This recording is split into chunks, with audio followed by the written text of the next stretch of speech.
ba na ang Cappadocia ay itinuturing na one of the most beautiful places on Earth? Ang Cappadocia ay isang rehiyon sa bansang Turkey na kilala sa taglay nitong majestic natural landscapes. Ito ay nabuo milyong-milyong taon na ang nakararaan nang magkaroon ng serye ng pagsabog ng mga bulkan sa Central Turkey. Ang mga abon na ibinuga ng mga bulkan ay naging makapal na layer ng tuff o isang uri ng porous rock na nabalot ng lava na hanggang sa katagalan ay naging basalt crust.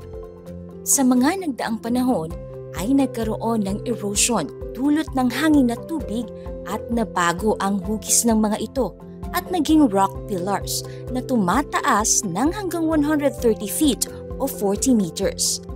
At sa naging anyo nito ay tinagurian itong fairy chimneys.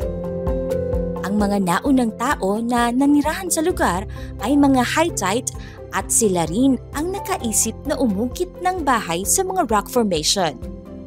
Kabilang sa mga pangunahing dinarayong lugar sa Cappadocia ay ang dalawang underground city ng Kaymakli at Derinkuyu at ang Gorim National Park kung saan makikita ang fairy chimneys at iba pang carved structures.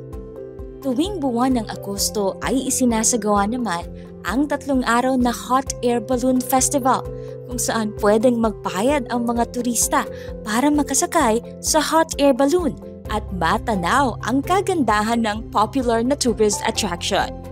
Upang maprotektahan ang unique geological features na ito ay itinalaga ng UNESCO ang Gorim National Park at ang iba pang rock sites ng Cappadocia bilang World Heritage Site noong 1985. Pero alam niyo rin ba na ang Cappadocia ay isang historical place para sa mga first Christians?